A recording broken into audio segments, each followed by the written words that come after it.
Hey there, welcome to day 1355 of What You Up To Now. Sharon Horne-Ellstrom here, documenting the journey as I transition from the brick and mortar corporate world of business, real businesses like I like to call it, with my online friends, to the online world of business. In 2017, I had the opportunity, following my divorce, to do whatever I wanted to. And I thought, okay, I've been curious about the online world for at least a decade or more, since the internet became a thing. As a nerdy engineer, the internet always fascinated me, but I never had the time and energy running different businesses and working in corporate America simultaneously and raising my family to explore it. It was just, we have to set priorities and decide what we can spend our time on.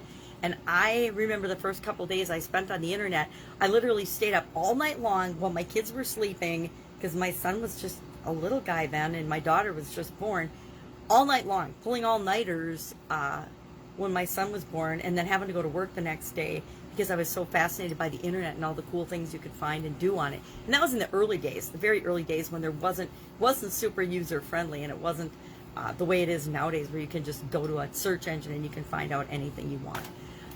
So I've been curious about it for a long time and never really had the opportunity to dive in. So when I was afforded the opportunity to do what I want, when I want, where I want, wearing what I want, with whomever I want, I chose to explore the online world.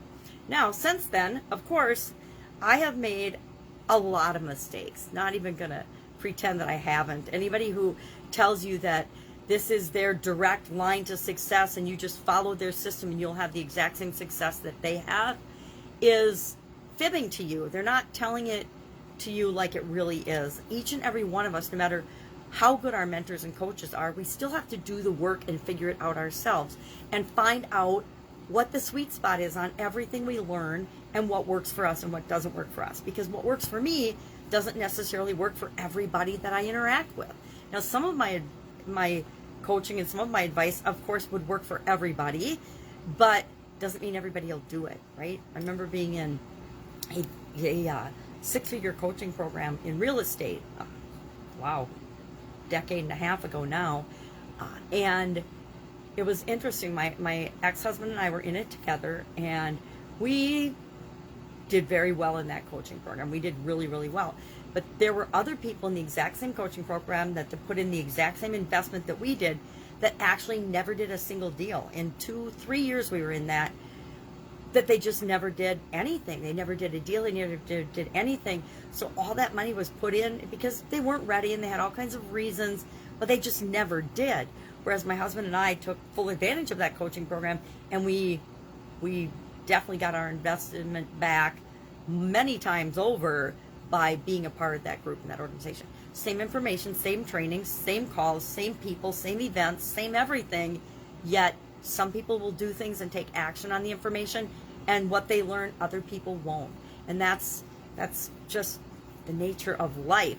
Everybody isn't going to do everything. And that's why I think it's interesting that people are so scared to be themselves and give away their information and share their knowledge and share their experience, because most people aren't going to act on what you share with them anyway. And if they do, great. It makes the world a better place. And you're not going to run out of information and content and wisdom. And if you are, then you're a very shallow well, and you better get moving to become the person that you want to really become to help other people and make the world a better place. So today, what do we do? Today, what do we have for content? We're doing time-related idioms for Supersize Your Business in the month of October. I just picked a theme. Sometimes it's fun to pick a theme and go with that. And since we're doing the Get Up and Go Challenge this month, I thought it'd be fun to have time as a topic. So I researched time-related idioms and found like 39 or something. So I thought, okay, that's perfect for the month of October. So today's idiom was a waste of time. And of course, I found that there's lots of ways to waste time. I think we all know that. We're all pretty much time-wasting experts, right? So I found a list of 20 ways to waste time yesterday. And I thought, well, okay, that's a pretty good list for life. And then this morning, as I was getting ready to do the video, I'm like, no, I want 10 wastes of time when we're supersizing and growing our business, because that's what this particular segment is about. And so I sat down with a Post-it note, and in about less than a minute, knocked off 10 big things that are time wasters as we're growing our business. And it kind of turned into a not list, things not to do or to make sure that you really do have, not have. but it turned out to be I think it's a really good list. And I just asked people, okay, what is the biggest waste of time that you're finding as you're growing and building and supersizing your business, or mapping out and creating your career? It's going to be different for everybody, right? What you consider your biggest waste of time. I guess I would have to think about what I these days consider my biggest waste of time. It's different for me now than it was 10, 15 years ago. And it's different for each and every one of the companies and the people and the businesses that I work with these days. There are common themes. Don't get me wrong, there's always common themes, which is why I could come up with the list so quickly. But each individual, each business has its own unique set of circumstances, which creates in turn its own unique biggest waste of time, right? The list is slightly different for everybody. So I think that's a good exercise. I think it's a good exercise for any one of us to do, to sit down, either whether we're growing our business or we're just in our everyday life and career, and say, all right, what are the things that take up a lot of my time that I could get someone else to do, that I could delegate, that I could automate the process, that I could batch together to save time and energy. If you're paying bills as they come in, like, one today, one tomorrow, one the next day, you're wasting time, right? It's much wiser to batch them and say once a week, one time a week, I pay all the bills that came in this week. Or I automate them and I have them automatically, as many as possible, come out of my bank account and they're just on auto pay. Or find ways to automate those processes. There are very few things that I have to interrupt what I'm doing with these days. And the things that I do let interrupt my schedule are things I choose to interrupt my schedule with. So I really like this topic, and the topic of a waste of time, because time is indeed our most valuable resource. The older you get, the more you appreciate that. I remember when I was young, it seemed like, the time was just constant, and that every day we could do whatever we wanted, and there was so much time, and that we'd never run out of time. And the older I get, the more I realize that, hey, I'm coming to the end of my expiration date, and I better choose to use my time more wisely and strategically use it the way that I think is best for me and what I want to do here in the world, versus just willy-nilly procrastinating and wasting time. Don't get me wrong, I still waste plenty of time. As much as I continually improve and strive to not waste time, there's plenty of time, even in my days, that is not spent in the optimal way, that is spent wasting time. So that was our idiom today. Our annual challenge today was about joy. It was from Richard Wagner. And that joy is not in things, it is in us, which is true of everything, right? Every emotion, everything is already in us. If we're searching for things outside of us, anything outside of us, we are missing the big picture. We're missing the boat, so to speak, because everything we need is really, truly already inside of us. It's just for us to tap into how to make that a reality in our life. Big metaphysical discussion for another day, definitely not for today. So that was our annual challenge today.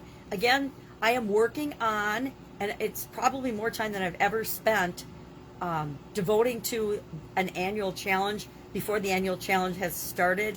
I've been spending last month, and maybe I started the end of August, the whole month of September and into October, and for the rest of the year, I'm going to be practicing to decide if I want to do what I'm doing now for next year's annual challenge. I think that I do, because I think I'm starting to feel the effects of it and really enjoying it.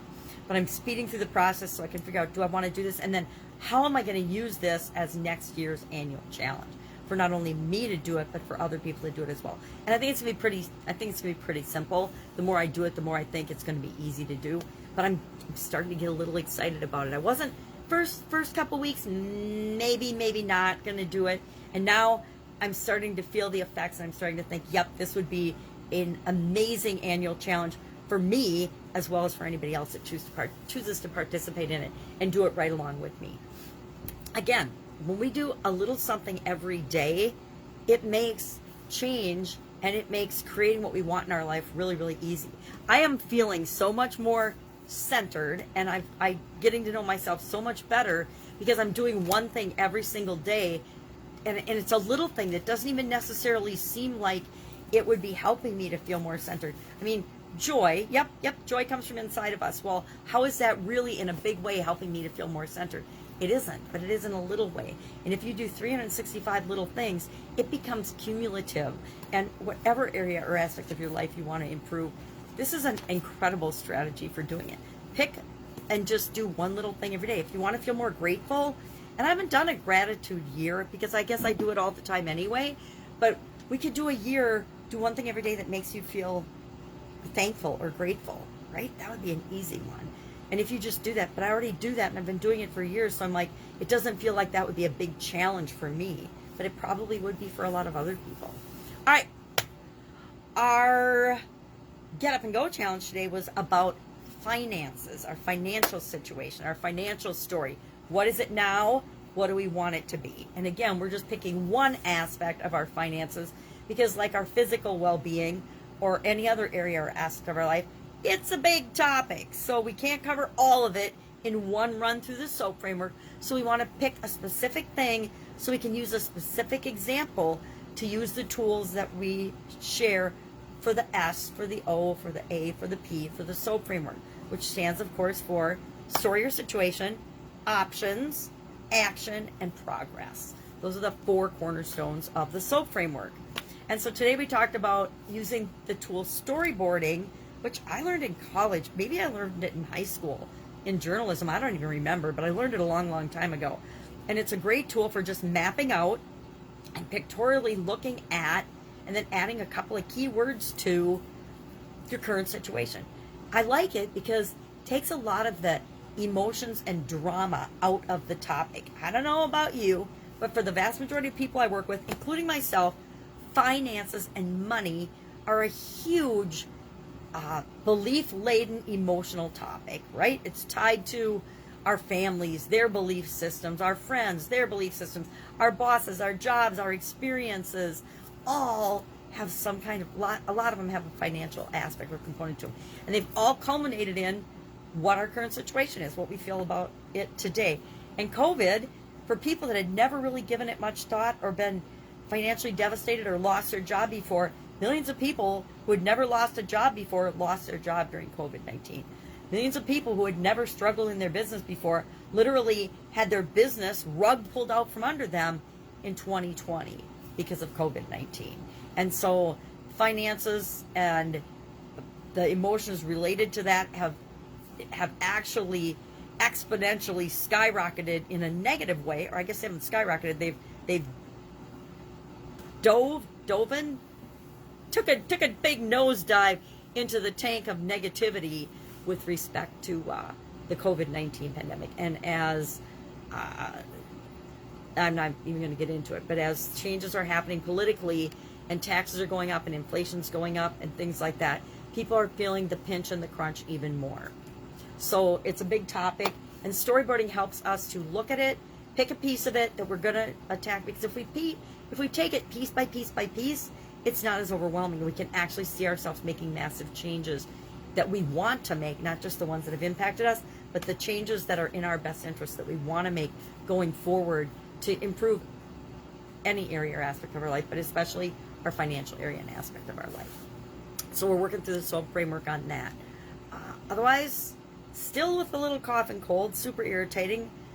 Before I start my videos, I cough, and I try to get through them without coughing. So I'm going to cut this short. If you need help with anything offline business or online business related, any question, please ask. It can be general, it can be specific, it can be technical. I've been involved in at least 30 some different industries, more than that, as a coach and consultant, but personally in an ownership position in different companies and organizations in 27 different industries, which I know there's like 1,000 different industries, but 27 is a lot based on most people's experiences. So I might not have your exact answer, but I guarantee I can hook you up with the person, place, thing, or resource that will help you keep moving forward and get moving so that you're not stuck. You don't feel like you don't have anyone to ask. That's it. Go out, make it an amazing day. If I can help you, ask. Otherwise, I'll be with you tomorrow just to fill you in on what I'm doing as I transition from the brick and mortar world to the corporate world, and the corporate world to the online world, and back and forth and back and forth. Because 2020 taught me that we can't, or we can, but I think that there's a lot of industries and a lot of things, especially in the area of manufacturing, which is my love, that need to have a foothold in the place that we live. And I live in the United States, so I think there's a lot of things that need to be brought back to the United States with respect to how we manage and run our resources and our businesses and our manufacturing, and what supplies and things are available to people.